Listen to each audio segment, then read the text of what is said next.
What's up? This is part 2 to making my little workshop badass.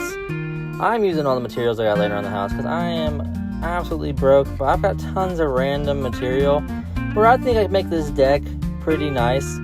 I'm going for like a rustic look, so what I'm doing is exactly what I want to happen. But here's a video of me putting together all the stuff I have laying around my workshop here and adding onto my deck. I do this on the weekends because I do work a full-time job and a part-time job and all the other things that come with life. So this is just a little progress, but a little bit of progress is better than none. So hope you enjoy the video.